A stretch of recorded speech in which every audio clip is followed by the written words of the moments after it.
ॐ शन्नो मित्रः शं वरुणः शन्नो भवत्पर्यमा शन्न इन्द्रो बृहस्पतिः शन्नो विष्णुरुक्रमः नमो ब्रह्मणे नमस्ते वायो त्वमेव प्रत्यक्षं ब्रह्मासि त्वमेव प्रत्यक्षं ब्रह्म वदिष्यामि ऋतं वदिष्यामि सत्यं वदिष्यामि तन्मामवतु तद्वक्तारमवतु अवतु माम् अवतु वक्तारम्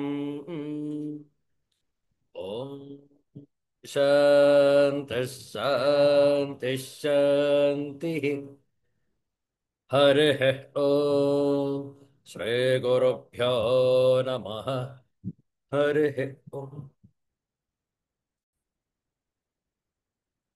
Universal prayer. Let's chant this together. O hidden life, vibrant in every atom. O hidden light, shining in every creature. O hidden love, embracing all in oneness. May each who feels himself as one with thee know he is also one with every other. Om Shanti, Shanti, Shanti. ಆಷಾಢ ಬಹುಳ ಪಿದಿಗೆ ಅತ್ಯಂತ ಶ್ರೇಷ್ಠವಾದಂತಹ ಮಂದವಾಸರ ಶನಿವಾರ ಇಂತಹ ಶ್ರೇಷ್ಠವಾದಂತಹ ದಿವ್ಯವಾದ ಭವ್ಯವಾದ ಶನಿವಾರದ ಮುಸ್ಸಂಜೆಯಲ್ಲಿ ಧನ್ಯಾಷ್ಟಕಂ ಆಚಾರ್ಯ ಶಂಕರರ ಒಂದು ಸುಂದರ ಕೃತಿ ಧನ್ಯಾಷ್ಟಕಂ ಇದರ ಪಾರಾಯಣ ಶ್ರದ್ಧೆಯಿಂದ ಆಲಿಸುವಂತವರಾಗಿ ಧನ್ಯಾಷ್ಟಕಂ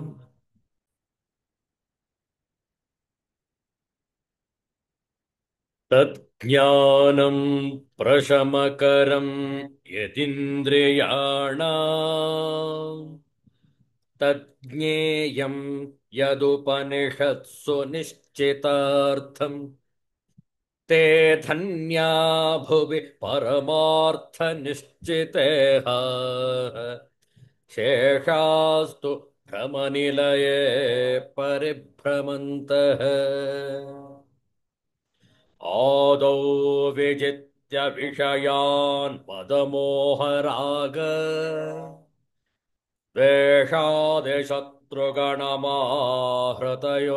द्वेषादिशत्रुगणमाहृतयोगराज्ञः ज्ञात्वामृतं समनुभूय परात्मविद्या कान्तासुखं वनगृहे विचरन्ति धन्याः त्यक्त्वा ममाहमिति बन्धकरे पदे द्वे मानावमानसदृशाः समदर्शिनश्च कर्तारमन्यमवगम्य तदर्पितानि कुर्वन्ति कर्म परिपाकफलानि धन्याः त्यक्त्वा गृहे रतिमथो गतिहेतुभूता आत्मेच्छयोपनिषदर्थरसं पिबन्तः वीतस्पृहा विषयभोगपदे विरक्ताः धन्याश्चरन्ति विजनेषु विमुक्तसङ्गाः त्यक्त्वैषणात्रयमवेक्षित मोक्षमार्गा भैक्षामृतेन परिकल्पित देहयात्राः ज्योतिः परात् परतरं परमात्मसंज्ञम् धन्याद्विजा रहसि हृत्यवलोकयन्ति नासन्न सन्न सदसन्न महन्न चाणु न स्त्रे पुमान्न च नपुंसकमेकबीजम् यैर्ब्रह्म तत्समुपासितमेकचित्तैः धन्या विरेजुरितरे भवपाशबद्धाः अज्ञानपङ्कपरिमग्नमपेतसारम् दुःखालयम् मरणजन्मजरावसक्तम् संसारबन्धनमनित्यमवेक्ष्य धन्याः ज्ञानासिनात्तदवतीर्य विनिश्चयन्ति शान्तैरनन्यमतिभिर्मधुरस्वभावैः एकत्वनिश्चितमनोभिरपेतमोहैः साकं वनेषु विदितात्मपदस्वरूपैः तद्वस्तु सम्यगनिशं विमृशन्ति धन्याः तद्वस्तु सम्यगनिशं विमृशन्ति धन्याः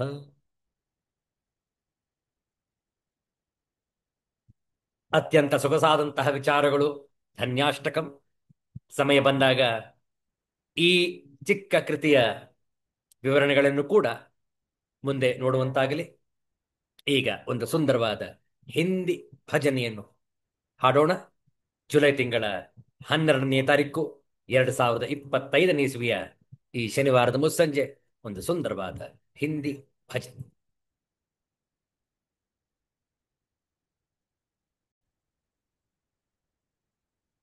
ಈ ಸುಂದರವಾದ ಹಿಂದಿ ಭಜನೆಯಲ್ಲಿ ಮೊದಲ 2 ಸಾಲಿನಲ್ಲಿ ಯಾವ ರೀತಿ ಪ್ರಾರ್ಥನೆ ಮಾಡಬಾರದು ಅನ್ನುವಂಥದ್ದಿದೆ. ಕೊನೆಯ 2 ಸಾಲು ಯಾವ ರೀತಿ ಪ್ರಾರ್ಥನೆ ಮಾಡಬೇಕು ಅನ್ನುವಂಥದ್ದು ವಿಚಾರವಿದೆ.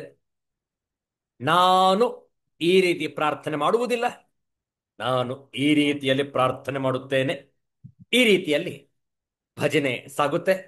ಮೊದಲ 2 ಸಾಲು ನಾನು ಹೇಗೆ ಪ್ರಾರ್ಥನೆ ಮಾಡುವುದಿಲ್ಲ, ಮಾಡಬಾರದು. 2 ಮತ್ತು 3ನೇ ಸಾಲಿನಲ್ಲಿ ಯಾವ ರೀತಿ ನಾನು ಪ್ರಾರ್ಥನೆ ಮಾಡುತ್ತೇನೆ, ಮಾಡಬೇಕು ಅನ್ನುವಂಥದ್ದು ವಿಚಾರವಿದೆ. ಹಾಡೋಣ, ಹೇಳಿಕೊಡ್ತೇವೆ, ಪುನರಾವರ್ತಿಸಬಹುದು.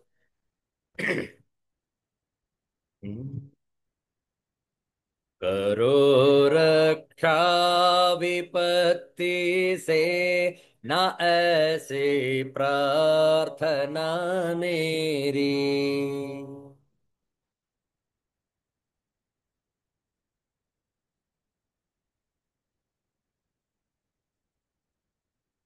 विपत्त से भय नहीं पाऊं प्रभो, यह प्रार्थना मेरी।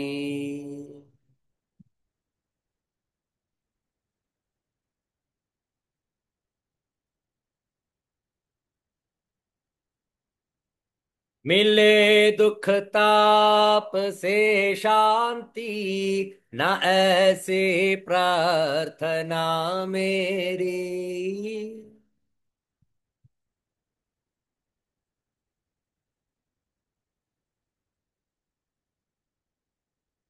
सभी दुख से विजय पाऊं प्रभो, यह प्रार्थना मेरी।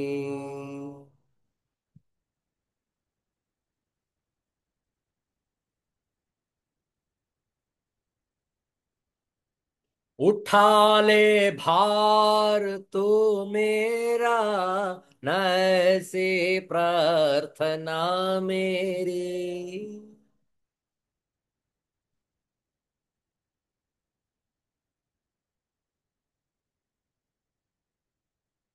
बनो समर्थ उठाने में प्रभो, यह प्रार्थना मेरी।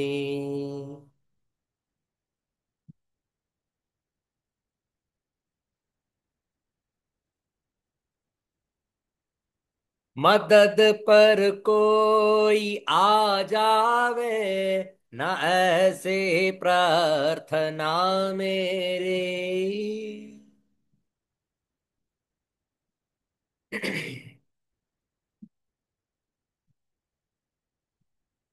न टूटे आत्मबल डोरी, प्रभो यह प्रार्थना मेरी।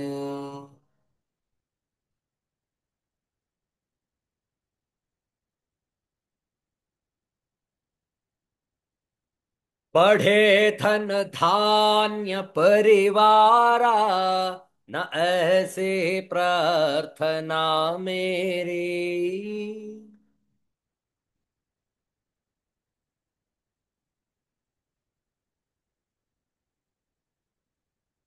रहूं समभावी संतोषी, प्रभो यह प्रार्थना मेरी।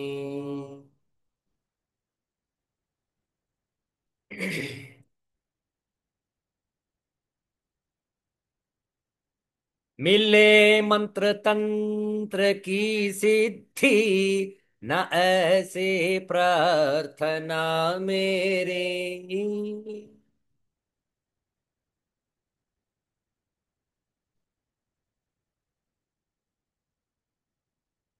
मिले भक्ति से शक्ति वह, प्रभो यह प्रार्थना मेरी।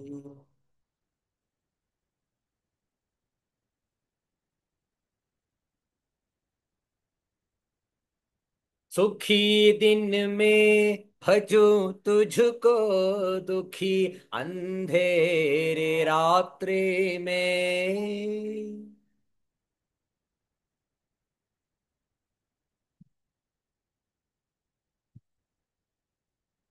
न आवे तुम प्रति शंका, प्रभो यह प्रार्थना मेरी।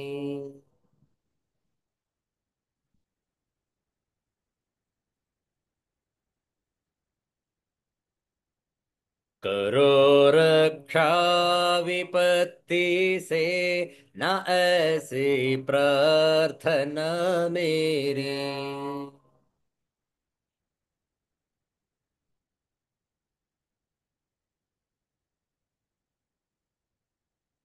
विपत से भय नहीं पाऊं, प्रभो यह प्रार्थना मेरी।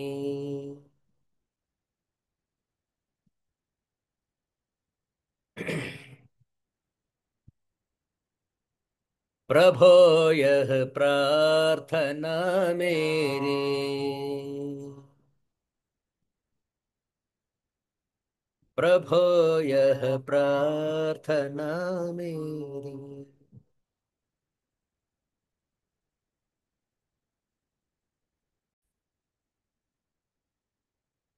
सिद्धांत अवधूत चिंतन श्री गुरुदेव दत्त।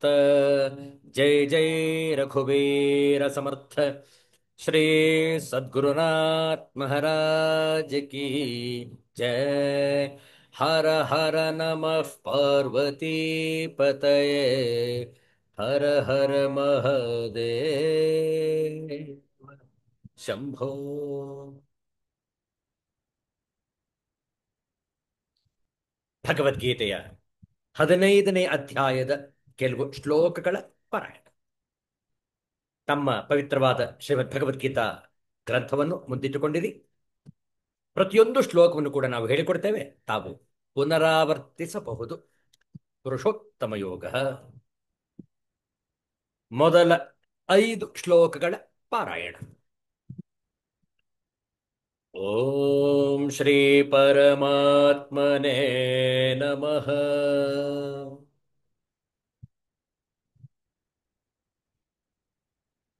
अथ पञ्चदशोऽध्यायः।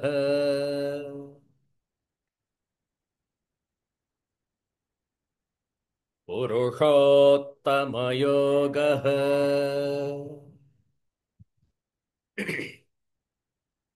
श्रीभगवानुवाच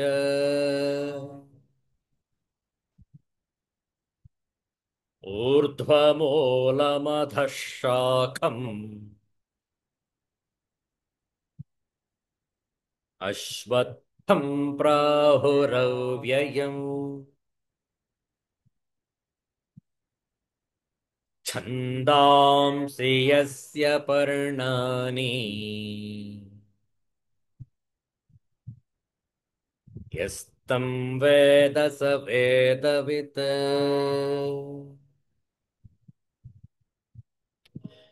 अधश्चोर्ध्वं प्रसृतास्तस्य शाखाः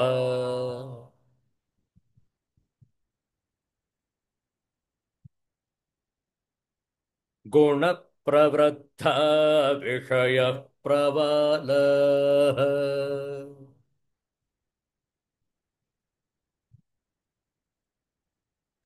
अधश्च मूलान्यनुसन्ततानि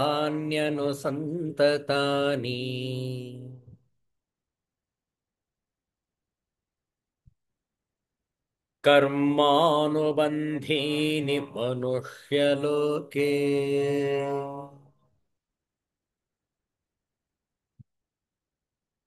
न रूपमस्येह तथोपलभ्यते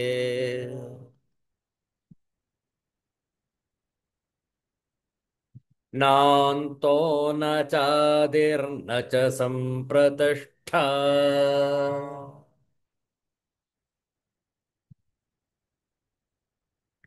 अश्वत्थमेनं सुविरूढमूलम्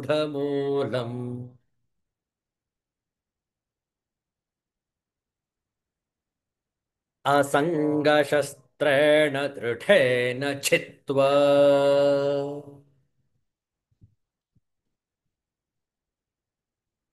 ततः पदं तत्परिमार्गितव्यम्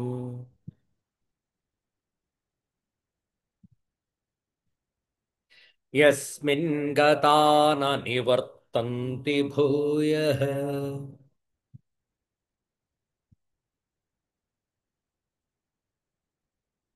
तमेव चाद्यं पुरुषं प्रपद्ये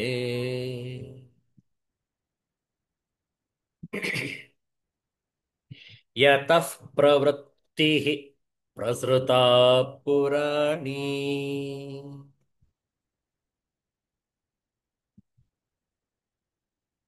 निर्मानमोह जितसङ्गदोष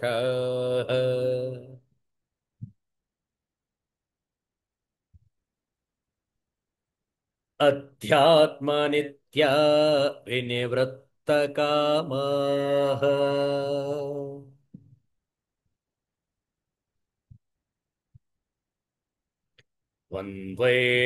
द्वन्द्वैर्विमुक्ताः सुखदुःखसंज्ञैः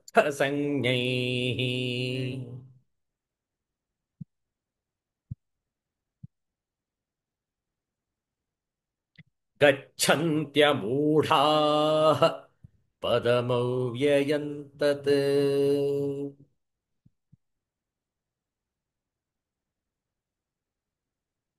ॐ शान्तिः शान्तिः शान्तिः हरिः ॐ श्रीगुरुभ्यो नमः हरिः ॐ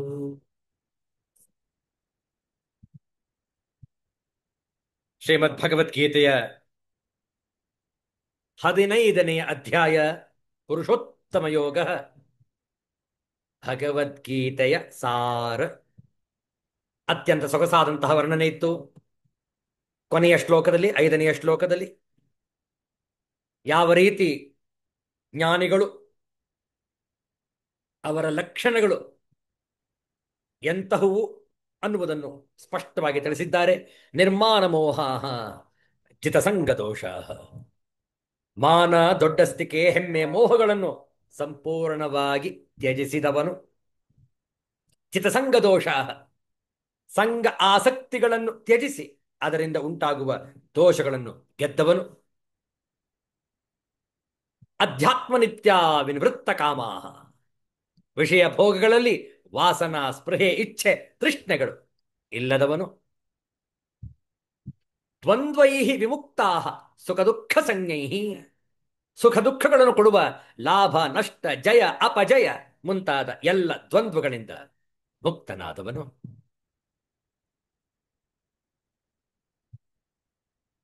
ಗಚ್ಚಂತಿ ಅಮೂಢಾ ಪದಂ ಅವ್ಯಯಂ.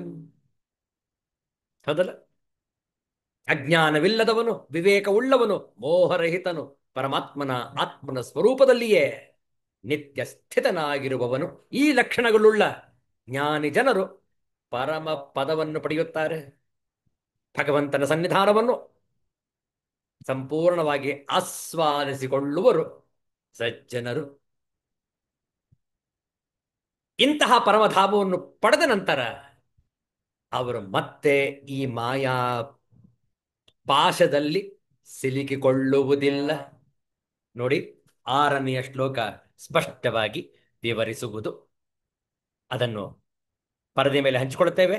ಆ ಶ್ಲೋಕವನ್ನು 2 ಬಾರಿ ಪಾರಾಯಣ ಮಾಡಿ ನಂತರ ಆ ಶ್ಲೋಕದ ಶಾಂಕರ ಭಾಷ್ಯವನ್ನು ಕೂಡ ವಿಚಾರ ಮಾಡೋಣ. ಶ್ಲೋಕವನ್ನು ಹೇಳಿಕೊಡ್ತೇವೆ, ತಾವು ಪುನರಾವರ್ತಿಸಬಹುದು. ನ ತದ್ಭಾಸಯತ ಸೂರ್ಯಃ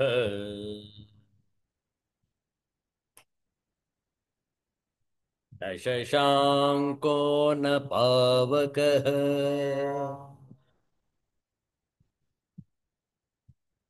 ಯದ್ಗತ್ವಾ ನ ನಿವರ್ತಂತೆ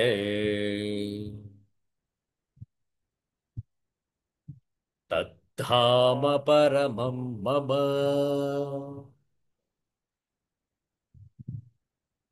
ಮತ್ತೊಮ್ಮೆ. ನ ತದ್ಭಾಸಯತ ಸೂರ್ಯಃ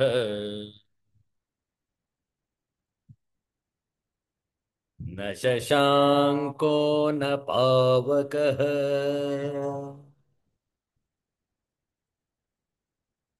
ಯದ್ಗತ್ವಾ ನ ನಿವರ್ತಂತೆ ತದ್ಧಾಮ ಪರಮಂ ಮಮ.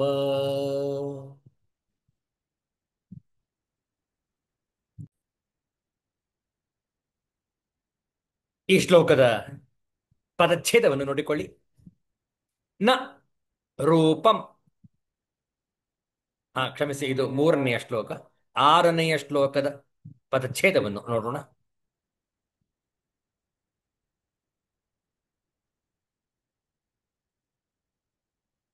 ನ ತತ್ ಭಾಸಯತೆ ಸೂರ್ಯ ನ ಶಶಾಂಕ ನ ಪಾವಕ ಯತ್ ಗತ್ವಾ ನ ನಿವರ್ತಂತೆ ತತ್ ಧಾಮ ಪರಮಂ ಮಮ. ಇದರ ಅನ್ವಯಾರ್ಥವನ್ನು ನೋಡಿಕೊಳ್ಳಿ. ತತ್ ಸೂರ್ಯ ನ ಭಾಸಯತೆ. ಆ ಸ್ವಯಂ ಪ್ರಕಾಶಮಯ ಪರಮಪದವನ್ನು ಸೂರ್ಯನು ಪ್ರಕಾಶಗೊಳಿಸಲಾರನು, ಸೂರ್ಯನು ಬೆಳಗಲಾರನು. ಶಶಾಂಕ ನ ಭಾಸಯತೆ. ಚಂದ್ರನೂ ಕೂಡ ಅದನ್ನು ಪ್ರಕಟಗೊಳಿಸಲಾರನು, ಪ್ರಕಾಶಗೊಳಿಸಲಾರನು. ಪಾವಕ ನ. ಪಾವಕ ಅಗ್ನಿ. ಅಗ್ನಿಯೂ ಕೂಡ ಆ ಪ್ರಕಾಶಮಯ ಪರಮ ಪದವನ್ನು ಬೆಳಗಿಸಲಾರನು. ಯತ್ಗತ್ವಾ ನ ನಿವರ್ತಂತೆ. ಯಾವುದನ್ನು ಪಡೆದುಕೊಂಡವನು ಮತ್ತೆ ಹಿಂದಿರುಗಿ ಈ ಪ್ರಪಂಚಕ್ಕೆ ಬರುವುದಿಲ್ಲವೋ ತತ್ ಮಮ ಧಾಮ. ಅದೇ ನನ್ನ ಪರಮಧಾಮ. ಪರಮಂ ಧಾಮ, ಪರಮಧಾಮ. ತಾತ್ಪರ್ಯ ನೋಡಿಕೊಳ್ಳಿ. ಆ ಸ್ವಯಂ ಪ್ರಕಾಶಮಯ ಪರಮಪದವನ್ನು ಸೂರ್ಯನಾಗಲಿ, ಚಂದ್ರನಾಗಲಿ ಮತ್ತು ಅಗ್ನಿಯಾಗಲಿ ಪ್ರಕಾಶಗೊಳಿಸಲಾರರು. ಅಂತಹ ಯಾವ ಧಾಮವನ್ನು ಪಡೆದುಕೊಂಡವನೋ ಹಿಂದಿರುಗಿ ಈ ಪ್ರಪಂಚಕ್ಕೆ ಬರುವುದಿಲ್ಲವೋ, ಅರ್ಥಾತ್ ಪುನರ್ಜನ್ಮ ಪಡೆಯುವುದಿಲ್ಲವೋ, ಅದೇ ನನ್ನ ಪರಮಧಾಮ. ಧಾಮ ಅಂದ್ರೆ ಅರ್ಥ ಏನು ನೋಡಿ, ಇಲ್ಲಿ ಕೆಳಗಡೆ ಫುಟ್ ನೋಟ್ ಅಲ್ಲಿ ಕೊಟ್ಟಿದ್ದಾರೆ. ಪರಮಧಾಮದ ಅರ್ಥವನ್ನು ಗೀತೆಯ 8ನೆಯ ಅಧ್ಯಾಯದ 21ನೆಯ ಶ್ಲೋಕದಲ್ಲಿ ನೋಡಬೇಕು. ಆಗಲೇ ಆ ಧಾಮದ ವಿಚಾರವನ್ನು ಮಾಡಿದ್ದೇವೆ ನಾವು 8ನೆಯ ಅಧ್ಯಾಯದಲ್ಲಿ 21ನೆಯ ಶ್ಲೋಕದಲ್ಲಿ. ಅಂತಹ ಪರಮಪದವನ್ನು ಯಾರು ಪಡೆದುಕೊಂಡಿದ್ದಾರೋ ಅವರಿಗೆ ಪುನರ್ಜನ್ಮವಿಲ್ಲ. ಇಷ್ಟು ಸೊಗಸಾದಂತಹ ವರ್ಣನೆ ಅಲ್ವೇ? ನೋಡುವ ಈ ಶ್ಲೋಕದ ಹಿಂದಿ ಹಾಗೂ ಆಂಗ್ಲ ಭಾಷೆಯ ಅನುವಾದ. वह मेरा परम धाम न तो सूर्य या चंद्र के द्वारा प्रकाशित होता है और न अग्नि या बिजली से। जो लोग वहां पहुंच जाते हैं वे इस भौतिक जगत में फिर से लौटकर नहीं आते। That abode of mine is not illumined by the sun or moon, nor by fire or electricity. One who reaches it never returns to this material world. ಎಷ್ಟು ಸೊಗಸಾದಂತಹ ವರ್ಣನೆ ನೋಡುವ ಈ ಶ್ಲೋಕದ ಶಾಂಕರ ಭಾಷ್ಯ. ಬಹುಶಃ ಈ ಶ್ಲೋಕ ಸಂಪೂರ್ಣವಾಗಿ ಅರ್ಥವಾಗಿರಬಹುದು ಅಂತ ತಿಳ್ಕೊಳ್ತೇವೆ. ಮತ್ತೊಮ್ಮೆ ಅದರ ತಾತ್ಪರ್ಯವನ್ನು ನೋಡೋಣ. ಭಗವಂತನ ಅಪ್ಪಣೆ ಕೊಡಿಸ್ತಾ ಇದ್ದಾನೆ, ಹೇ ಅರ್ಜುನ, ಯಾವುದು ಅತ್ಯಂತ ಉಜ್ವಲವಾಗಿ ಸ್ವಯಂ ಪ್ರಕಾಶಿಸುತ್ತಿದೆಯೋ, ಯಾವುದು ಜಗತ್ತಿನ ಇತರ ಜ್ಯೋತಿಗಳನ್ನು ಬೆಳಗುವ ಪ್ರದೀಪವೋ, ಯಾವುದನ್ನು ಸೂರ್ಯನಾಗಲಿ ಚಂದ್ರನಾಗಲಿ ಅಗ್ನಿಯಾಗಲಿ ಪ್ರಕಾಶಿಸುವುದಕ್ಕೆ ಸಾಧ್ಯವಿಲ್ಲವೋ, ಯಾವುದನ್ನು ಮನಸ್ಸು ಮತ್ತು ಇಂದ್ರಿಯಗಳು ತೋರಿಸಲು ಸಾಧ್ಯವಿಲ್ಲವೋ, ಎಲ್ಲಿ ಜನ್ಮ ಮರಣ ಮುಪ್ಪು ರೋಗ ಮತ್ತಿತರ ದುಃಖಗಳಿಗೆ ಪ್ರವೇಶವಿಲ್ಲವೋ, ಯಾವುದನ್ನು ಹೊಂದಿದರೆ ಪುನಃ ಹಿಂದಿರುಗಿ ಸಂಸಾರ ಚಕ್ರದಲ್ಲಿ ಸಿಲುಕಿಕೊಳ್ಳುವುದಿಲ್ಲವೋ, ಯಾವುದು ಶಾಶ್ವತವೋ ಅದೇ ನನ್ನ ಪರಮಧಾಮವಾಗಿದೆ. ಎಂತಹ ಸೊಗಸಾದ ವರ್ಣನೆ ನೋಡುವ ಆಚಾರ್ಯ ಶಂಕರರ ಭಾಷ್ಯ. ಭಗವದ್ಗೀತೆಯ 15ನೇ ಅಧ್ಯಾಯ 6ನೆಯ ಶ್ಲೋಕ. ತದೇವ ಪದಂ ಪುನರ್ವಿಶಿಷ್ಯತೆ. ಅದೇ ಪದವನ್ನೇ ಮತ್ತು ಬೇರೆಯ ವಿಶೇಷಣದಿಂದ ಭಗವಂತನು ಅಪ್ಪಣೆ ಕೊಡಿಸುತ್ತಿದ್ದಾನೆ. ನ ತದ್ಭಾಸಯತೆ ಸೂರ್ಯ ನ ಶಶಾಂಕೋ ನ ಪಾವಕಃ ಯದ್ಗತ್ವಾ ನ ನಿವರ್ತಂತೆ ತದ್ಧಾಮ ಪರಮಂ ಮಮ. ಅದನ್ನು ಸೂರ್ಯನು ಬೆಳಗುವುದಿಲ್ಲ, ಶಶಾಂಕನೂ ಬೆಳಗುವುದಿಲ್ಲ, ಪಾವಕನೂ ಬೆಳಗುವುದಿಲ್ಲ. ಯಾವ ಸ್ಥಾನವನ್ನು ಸೇರಿದರೆ ಹಿಂತೆರಳುವುದಿಲ್ಲವೋ ಅದೇ ನನ್ನ ಪರಮಸ್ಥಾನವು. ತದ್ಧಾಮ ಇತಿ ವ್ಯವಹಿತೇನ ಧಾಮ್ನಾ ಸಂಬಧ್ಯತೆ. ತದ್ಧಾಮ ತೇಜೋರೂಪಂ ಪದಂ ನ ಭಾಸಯತೆ ಸೂರ್ಯ ಆದಿತ್ಯ ಸರ್ವಾವಭಾಸನ ಶಕ್ತಿಮತ್ವೇಪಿ ಸತಿ. ತಥಾ ನ ಶಶಾಂಕ ಚಂದ್ರ ನ ಪಾವಕ ನ ಅಗ್ನಿ ಅಪಿ. ಯತ್ ಧಾಮ ವೈಷ್ಣವಂ ಪದಂ ಗತ್ವಾ ಪ್ರಾಪ್ಯ ನ ನಿವರ್ತಂತೆ ಯಚ್ಚ ಸೂರ್ಯಾದಿ ನ ಭಾಸಯತೆ ತದ್ಧಾಮ ಪದಂ ಪರಮಂ ಮಮ ವಿಷ್ಣೋ.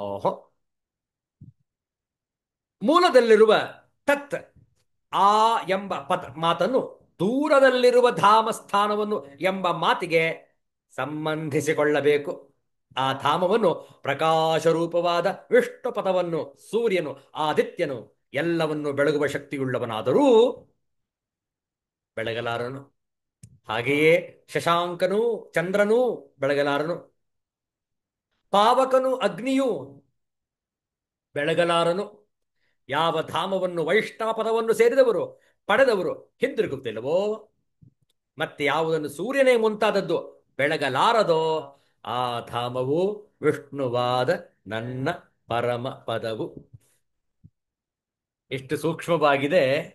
ಆ ಪರಮಧಾಮವನ್ನು ನಾವು ಆಸ್ವಾದಿಸಿಕೊಳ್ಳಲು ಇದು ಪ್ರತಿಯೊಬ್ಬ ಸಾಧಕರನ್ನು ಕೂಡ ತನ್ನ ಒಂದು ಸಾಧನೆಯಲ್ಲಿ ಅಳವಡಿಸಿಕೊಳ್ಳತಕ್ಕದ್ದು. ಎಷ್ಟು ಆಪ್ಯಾಯಮಾನವಾಗಿರುವಂತಹ ಒಂದು ಈ ತತ್ವವನ್ನು ನಾವೆಲ್ಲರೂ ಕೂಡ ಮನನವನ್ನು ಮಾಡಬೇಕು.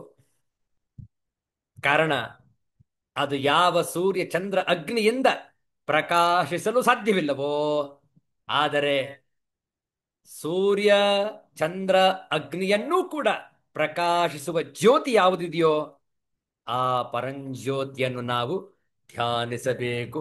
ನಮ್ಮ ಆತ್ಮಸ್ವರೂಪವನ್ನು ಮನಗಾಣಬೇಕು. ನೋಡಿ ಹೇಗಿದೆ, ಅತ್ಯಂತ ಪವಿತ್ರವಾದಂತಹ ಆತ್ಮಜ್ಯೋತಿ ನಮ್ಮದೇ ಆದಂತಹ ಸ್ವಸ್ವರೂಪ. ಇದರ ಅನುಸಂಧಾನವನ್ನು ನಾವು ಮಾಡತಕ್ಕದ್ದು. ಕರ್ಮಗಳ ಬಂಧನದಲ್ಲಿ ಮಾಯಾ ಪಾಶದಲ್ಲಿ ಸಿಲುಕಿಕೊಂಡಾಗ ಆ ಕರ್ಮಗಳನ್ನು ಸವೆಸುವಂತಹ ಏಕೈಕ ಉಪಾಯ ಬ್ರಹ್ಮಜ್ಞಾನ, ಆತ್ಮದ ಅರಿವು. ಕಾರಣ ಎಲ್ಲವೂ ಕೂಡ ನಮ್ಮ ಹಣೆಯ ಬರಹದಂತೆ ನಡೆಯುತ್ತಿದೆ. ಕರ್ಮಗಳನ್ನು ತಪ್ಪಿಸಿಕೊ ಕರ್ಮಗಳ ಪಾಶದಿಂದ ತಪ್ಪಿಸಿಕೊಳ್ಳಲು ಸಾಧ್ಯವಿಲ್ಲ. ಆದ್ದರಿಂದ ನಾವು ಏಕೈಕ ಉಪಾಯವನ್ನು ಕಂಡುಕೊಳ್ಳಬೇಕು. ಅತ್ಯಂತ ಪವಿತ್ರವಾದ, ಇಂದ್ರಿಯಗಳಿಗೂ ಅಗೋಚರವಾಗಿರುವ ಆ ಸೂಕ್ಷ್ಮ ತತ್ವವನ್ನು ನಾವು ಅರಿತುಕೊಂಡಾಗ ಎಲ್ಲ ಕರ್ಮಗಳು ನಿಶ್ಶೇಷವಾಗುವವು. ನೋಡಿ ಎಂತಹ ವಿಚಾರ ಇದೆ ಕಗ್ಗದಲ್ಲಿ. ಸಾಧ್ಯಪಡದಾರಿಗಂ ನರಭಾಲಪಟ್ಟವನು ಶುದ್ಧಪಡಿಸಲು ತೊಡೆದು ಪೂರ್ವದೆಲ್ಲವನು. ಹೊತ್ತೆ ಹರಿಯಲಿ ಬೇಕು ಕರ್ಮಶೇಷದ ಪಟವ, ಬುದ್ಧಿ ನುಡಿ ಸೈರಣೆಯೇ ಮಂಕುತಿಮ್ಮ. ಬುದ್ಧಿ ನುಡಿ ಸೈರಣೆಯೇ ಮಂಕುತಿಮ್ಮ. ಮಂಕುತಿಮ್ಮ ಮಂಕುತಿಮ್ಮ. ಸೈರಣೆ, ತಾಳ್ಮೆ, ಸಹನೆ, ತಿತಿಕ್ಷಾ, ಇದನ್ನು ಬಿಟ್ಟು ಬೇರೆ ಇನ್ಯಾವ ಉಪಾಯವು ನಮಗೆ ತೋಚುವುದಿಲ್ಲ. ಆತ್ಮಸ್ವರೂಪದ ಅರಿವು ಉಂಟು ಮಾಡಿಕೊಳ್ಳುವುದಕ್ಕೆ ಪ್ರಾಪಂಚಿಕ ಲೌಕಿಕ ಜಗತ್ತಲ್ಲಿದ್ದರೂ ಕೂಡ ತಾಳ್ಮೆಯಿಂದ, ಸಹನೆಯಿಂದ, ತಿತಿಕ್ಷೆಯ ಭಾವನೆಯಿಂದ ನಾವು ಸೈರಿಸಿಕೊಂಡಾಗ ಸೈರಣೆಯೇ ನಮಗೆ ಆತ್ಮದ ತತ್ವದ ಅರಿವು ಉಂಟು ಮಾಡಿಸುವುದು. ಎಷ್ಟು ಚೆನ್ನಾಗಿದೆ ನೋಡಿ ವಿಚಾರ. ಸಾಧ್ಯ ಪಡದಾರಿಗಂ ನರಭಾಲ ಪಟ್ಟವನು. ನರಭಾಲ, ನರನ, ಮನುಷ್ಯನ ಭಾಲಪಟ್ಟ ಹಣೆಯ ಬರಹ ಸಾಧ್ಯ ಪಡದಾರಿಗಂ, ಯಾರಿಗೂ ಸಾಧ್ಯ ಇಲ್ಲ. ಅದನ್ನು ತಿದ್ದಲು, ತೀಡಲು, ಸರಿಪಡಿಸಿಕೊಳ್ಳಲು ಹೇಗಿದೆಯೋ ಹಾಗೆ ಸ್ವೀಕಾರ ಮಾಡುವಂಥದ್ದು. ನಾವೇ ಮಾಡಿದಂತಹ ಕರ್ಮ ನಾವೇ ಅದರ ಫಲವನ್ನು ಅನುಭವಿಸತಕ್ಕದ್ದು. ಶುದ್ಧಪಡಿಸಲು ತೊಡೆದು ಪೂರ್ವದೆಲ್ಲವನು, ಹೊದ್ದೆ ಹರಿಯಲಿ ಬೇಕು ಕರ್ಮಶೇಷದ ಪಟವ, ಬುದ್ಧಿ ನುಡಿ, ಒಳ್ಳೆಯ ಮಾತಿದು, ಸೈರಣೆ. ಬುದ್ಧಿ ಮಾತು, ಸೈರಣೆ, ತಾಳ್ಮೆಯಿಂದ ಇರೋಣ. ತಾಳಿದವನು ಬಾಳಿಯಾನು. ಹೌದಲ್ಲ? ಸೈರಿಸಿಕೊಳ್ಳಬೇಕು, ತಾಳ್ಮೆಯಿಂದ ಇರಬೇಕು. ಆ ವಿಚಾರ ಡಾಕ್ಟರ್ ಟಿ ವಿ ಗುಂಡಪ್ಪನವರು ಬಹಳ ಚೆನ್ನಾಗಿ ತಿಳಿಸಿದ್ದಾರೆ ಈ ಮುಕ್ತಕದಲ್ಲಿ. 633ನೇ ಮುಕ್ತಕ. ಸಾಧ್ಯ ಪಡದಾರಿಗ, ಸಾಧ್ಯ ಪಡದು ಆರಿಗುಂ, ಪೂರ್ವದೆಲ್ಲವನು, ಪೂರ್ವದ ಎಲ್ಲವನು ಅಂದ್ರೆ ಪೂರ್ವ ಕರ್ಮಗಳನ್ನು, ನರಭಾಲಪಟ್ಟ ಹಣೆಯ ಬರಹ, ಪಟವ ಹೊದಿಕೆ, ಸೈರಣೆಯೇ ತಾಳ್ಮೆ. ನೋಡಿ, ಪೂರ್ವ ಕರ್ಮವನ್ನು ಸಂಪೂರ್ಣವಾಗಿ ಒಂದೇ ಬಾರಿಗೆ ಅಳಿಸಿ ಹಾಕಲು ಯಾರಿಗೂ ಸಾಧ್ಯವಾಗುವುದಿಲ್ಲ. ಆ ಪೂರ್ವ ಕರ್ಮದ ಹೊದಿಕೆಯನ್ನು ಹೊತ್ತೇ ಎಂದರೆ ಕರ್ಮವನ್ನು ಹೊತ್ತುಕೊಂಡೇ ಮಾಡುತ್ತಲೇ ಸವೆಸುತ್ತಲೇ ಜೀವನವನ್ನು ಸಾಗಿಸಬೇಕು. ಆದರೆ ಹಾಗೆ ಬದುಕುವಾಗ ಸೈರಣೆಯಿಂದ, ತಾಳ್ಮೆ ಬಿಡದೆ, ವಿವೇಕದಿಂದ ಜೀವಿಸಬೇಕು ಎಂದು ಪೂರ್ವ ಕರ್ಮಾಧಾರಿತ ಬದುಕಿನ ಬವಣೆಯನ್ನು ಎದುರಿಸುವ ಪರಿಯನ್ನು ನಮಗೆ ಅರುಹಿದ್ದಾರೆ ಮಾನ್ಯ ಗುಂಡಪ್ಪನವರು ನಮಗೆ ಈ ಮುಕ್ತಕದಲ್ಲಿ. ಒಂದು ಬೀಜ ಮೊಳಕೆಯೊಡೆದು ಸಸಿಯಾಗಿ, ಗಿಡವಾಗಿ, ಮರವಾಗಿ, ಹೆಮ್ಮರವಾಗಲು ಬೇಕಾದ ಎಲ್ಲಾ ಗುಣಗಳನ್ನು ತನ್ನಲ್ಲೇ ಅಡಕವಾಗಿ ಇಟ್ಟುಕೊಂಡಂತೆ ಪ್ರತಿ ಆತ್ಮನು ಒಂದು ದೇಹವನ್ನು ಬಿಡುವಾಗ ಆ ದೇಹದಲ್ಲಿ ಆದಂತಹ ಅನುಭವಗಳ ಗುಣ ಶೇಷವನ್ನು ತನ್ನ ಸೂಕ್ಷ್ಮ ಶರೀರದೊಳಗಿಟ್ಟುಕೊಂಡು ಬರುತ್ತದೆ. ಮತ್ತು ಸೂಕ್ತ ಪಾತ್ರ ಅಂದರೆ ಮತ್ತೊಂದು ದೇಹ ಸಿಕ್ಕರೆ ಆ ಗುಣಗಳನ್ನು ಪ್ರಕಟಗೊಳಿಸಿ ಮತ್ತಷ್ಟನ್ನು ಗಳಿಸಿ ಕೆಲವನ್ನು ಕಳೆದುಕೊಂಡು ಕಡೆಗೆ ಒಂದಿಷ್ಟು ಶೇಷವನ್ನು ಉಳಿಸಿಕೊಂಡು ಮುಂದಿನ ಪ್ರಯಾಣವನ್ನು ಮಾಡುತ್ತದೆ ಎನ್ನುತ್ತದೆ ನಮ್ಮ ಸನಾತನ ಧರ್ಮ. ಇದೊಂದು ನಿರಂತರ ಉರುಳುವ ಚಕ್ರ. ಎಲ್ಲಿಯ ತನಕ ಗುಣಶೇಷವಿದೆಯೋ ಅಲ್ಲಿಯ ತನಕ ಉರುಳುತ್ತಲೇ ಇರುವ ಚಕ್ರ. ಈ ಗುಣಶೇಷವನ್ನೇ ಹಣೆಯ ಬರಹ ಎನ್ನುವುದು. ಇದನ್ನು ಒಂದು ಬಾರಿಗೆ ಅಳಿಸಿ ಹಾಕಲು ಸಾಧ್ಯವಿಲ್ಲ. ಆ ಪರಮಾತ್ಮ ಮನುಷ್ಯನಿಗೆ ಮಾತ್ರ ಕರುಣಿಸಿರುವ ವಿವೇಕವನ್ನು ಉಪಯೋಗಿಸಿ ಸತ್ವವನ್ನು ಬಳಸಿ ಒಳಗಿಳಿಸಿಕೊಂಡರೆ ಜಗತ್ತಿನ ಬಾಳಿಗೆ ಪೂರಕವಾಗಿರುವ ಎಲ್ಲಾ ಗುಣಗಳನ್ನು ಕ್ರಮೇಣ ಕಳೆದುಕೊಳ್ಳಬಹುದು. ತಂದದ್ದನ್ನು ಕಡಿಮೆಯಾಗಿಸುತ್ತಾ ಮತ್ತಷ್ಟನ್ನು ಗಳಿಸಿಕೊಳ್ಳದೆ ಪ್ರತಿ ಜನ್ಮದ ಅಂತ್ಯದಲ್ಲಿ ಶೇಷವನ್ನು ಕಡಿಮೆ ಮಾಡಿಕೊಳ್ಳುತ್ತಾ ಹೋದರೆ ಎಂದಾದರೂ ಒಂದು ದಿನ ಅದು ನಿಶೇಷವಾಗಬಹುದು. ಆದರೆ ಕರ್ಮಶೇಷವೆಲ್ಲಿಯ ತನಕ ಇರುತ್ತದೆಯೋ ಅಲ್ಲಿಯ ತನಕ ಅದನ್ನು ಅನುಭವಿಸಲೇಬೇಕು. ಅದನ್ನು ಅನುಭವಿಸಿಯೇ ತೀರಿಸಿಕೊಳ್ಳಬೇಕು, ಅನ್ಯಥಾ ದಾರಿಯೇ ಇಲ್ಲ. ಆದರೆ ಅದನ್ನು ಕಡಿಮೆ ಮಾಡಿಕೊಳ್ಳಲು ಮಾನ್ಯ ಗುಡ್ಡಪ್ಪನವರು ಬುದ್ಧಿ ನುಡಿ ಬುದ್ಧಿ ಮಾತು ಸೈರಣೆಯೇ ಎಂದು ಹೇಳಿದಂತೆ ವಿವೇಕದ ಮಾತನ್ನು ಕೇಳಿ ಅದು ಸೂಚಿಸುವ ಹಾದಿಯಲ್ಲಿ ತಾಳ್ಮೆಯಿಂದ ನಡೆಯಬೇಕು. ಆದರೆ ಇಂದಿನ ಜಗತ್ತಿನಲ್ಲಿ ಪ್ರತಿಯೊಬ್ಬರೂ ಈ ಜಗತ್ತಿಗೆ ಮತ್ತಷ್ಟು ಗಾಢವಾಗಿ ಅಂಟಿಕೊಳ್ಳಲು ಪ್ರತಿನಿತ್ಯ ಹೊಸ ಹೊಸ ಸಾಧನಗಳು ಮತ್ತು ಪ್ರಲೋಭನೆಗಳು ಹುಟ್ಟಿಕೊಳ್ಳುತ್ತಲೇ ಇವೆ. ಮನುಷ್ಯ ಮುಕ್ತಿಯ ಮಾರ್ಗಗಳನ್ನೆಲ್ಲ ಒಂದೊಂದಾಗಿ ಮುಚ್ಚಿಕೊಳ್ಳುತ್ತಿದ್ದಾನೆ. ಅಲ್ಲಿಯದೇನೋ ನಾನರಿಯೆ ಇಲ್ಲಿರುವಾಗ ಈ ಜಗತ್ತನ್ನು ಅನುಭವಿಸಿ ಬಿಡುತ್ತೇನೆ ಎನ್ನುವ ಅಜ್ಞಾನದ ಹಾದಿಯಲ್ಲೇ ನಡೆಯುವ ನಮಗೆ ನಮ್ಮ ಹಣೆಯ ಬರಹವನ್ನು ಅಳಿಸಿಕೊಳ್ಳಲು ಸಾಧ್ಯವೇ? ಪ್ರತಿಯೊಬ್ಬರೂ ಆಲೋಚನೆ ಮಾಡಬೇಕಾದ ವಿಷಯ. ಉದ್ಧರೇತ್ ಆತ್ಮನಾತ್ಮಾನಂ ಎನ್ನುವಂತೆ ಪ್ರತಿಯೊಬ್ಬರು ಅವರವರ ಉದ್ಧಾರವನ್ನು ಅವರವರೇ ಮಾಡಿಕೊಳ್ಳಬೇಕು. ಪ್ರಯತ್ನ ಪಟ್ಟರೆ ಖಂಡಿತ ಸಾಧಿಸಬಹುದು. ಅಂತಹ ವಿಶೇಷವಾದಂತಹ ಪರಮಧಾಮವನ್ನು ಯಾರು ಪಡೆದುಕೊಳ್ಳುತ್ತಾರೋ ಅವರಿಗೆ ಪುನರ್ಜನ್ಮವಿಲ್ಲ. ವಿಶೇಷವಾದಂತಹ ಭಗವದ್ಗೀತೆಯ 15ನೇ ಅಧ್ಯಾಯದ 6ನೆಯ ಶ್ಲೋಕ. ಮುಂದಿನ ವಿಚಾರಗಳನ್ನು ಮುಂದಿನ ಬಾರಿ ಮುಂದುವರಿಸೋಣ. ಶಾಂತಿ ಮಂತ್ರ.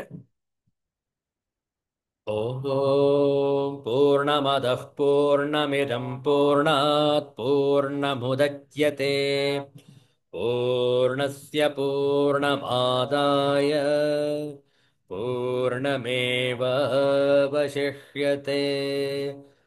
ಓಂ ಶಾಂತಿ ಶಾಂತಿ ಶಾಂತಿ. ಹರಿ ಓಂ.